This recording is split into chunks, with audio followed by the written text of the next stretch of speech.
سالانہ ان کا ایک میلہ ہوتا تھا جس میں وہ جادوگر ان کے شرکت کرتے تھے، لہو و لعب ہوتا تھا۔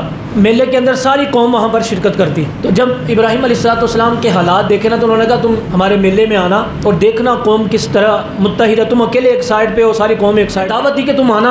ابراہیم علیہ السلام نے کہا ٹھیک ہے دیکھیں گے۔ جب وہ دن آیا تو انہوں نے کہا چلو ہمارے ساتھ۔ تو ابراہیم علیہ السلام کہنے لگے میں نہیں جا سکتا۔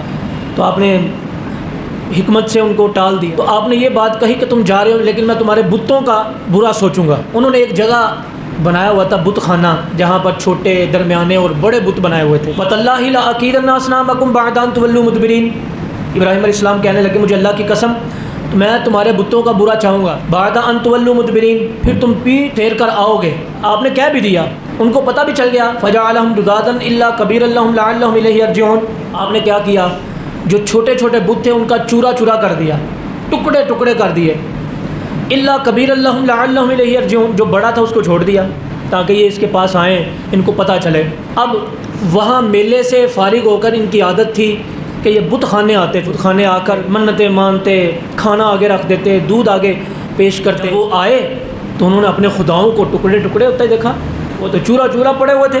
کہنے لگے یہ کس نے کیا؟ تو ایک بولا، کہنے لگا ایک نوجوان کو میں نے یہ کہتے ہوئے سنا تھا میں تمہارے بتوں کے ساتھ ایسا ایسا کروں گا، اس نے کیا ہوگا۔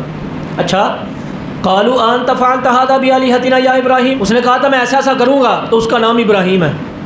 جس نے کہا، اس نے کہا میں نے سنا تھا کہ اس نے یہ کہا تھا کہ میں تمہارے بتوں کو توڑوں گا، چورا چورا کر دوں گا، تو اس کا نام ابراہیم ہے۔ اچھا، قال بل فعلہ کبیرہم ھذا فاسألوہم ان کانوا ینطقون۔ انہوں نے کہا ابراہیم علیہ السلام کو بلاؤ ذرا، ان سے پوچھتے ہیں۔ ابراہیم علیہ السلام کو بلایا گیا۔ اللہ اکبر، آپ سے پوچھا گیا بتاؤ کہ تم نے ہمارے خداؤں کے ساتھ کیا کیا ہے، یہ کیوں کیا؟ فرمانے لگے یہ جو بڑا ہے تمہارا بت، اس سے ہی پوچھ لو، خدا ہے نا تمہارا، تم کہتے ہو ہمارا خدا ہے، تم کہتے ہو ہمارا رب ہے، اس سے پوچھ لو، اگر یہ بولتا ہے پوچھو تو صحیح اس سے۔ فرجعوا الى انفسهم فقالوا انکم انتم الظالمون، کہنے لگے تم بڑے ستم گار ہو۔ انہوں نے کہا تم بڑے ظالم ہو۔ انہوں نے اپنی طرف سے کہا، کسی نبی کی جانب ظالم کی نسبت نہیں کرنی چاہیے، لیکن انہوں نے کہا تم نے ہمارے بتوں پر ظلم کیا، بڑے ستم گار ہو تم۔ ثم نكسوا على رؤوسهم لقد علمت ما هؤلاء ينطقون، تمہیں پتہ نہیں ہے کہ یہ تو بولتے ہی نہیں ہے، یہ تو کلام کرتے ہی نہیں ہیں۔ اللہ اکبر۔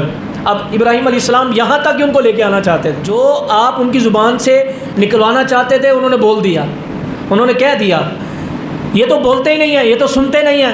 ابراہیم علیہ السلام کی تبلیغ دیکھیں کتنی پیاری ہے۔ اللہ اکبر۔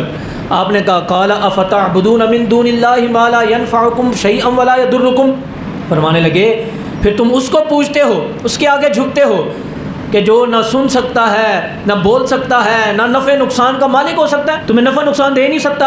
اف لکم ولما تعبدون من دون اللہ افلا تعقلون، آپ فرمانے لگے تف ہے تم پر بھی اور تمہارے بتوں پر کہ تم نے اللہ کے علاوہ خدا بنائے ہوئے ہیں، افسوس ہے تم پر۔ تف کا مطلب افسوس ہے تم پر، تمہاری خرابی ہو پر بھی، تمہارے بتوں پر بھی کہ تم نے اپنے ہاتھوں سے بت بنا کر انہی کو اللہ بنا لیا، نعوذ باللہ، انہی کو رب بنا لیا، انہی کو خدا بنا لیا۔ اللہ اکبر۔ تو ابراہیم علیہ السلام کی یہ تبلیغ، تو آپ فرمانے لگے افلا تعقلون، کیا تمہیں عقل نہیں ہے؟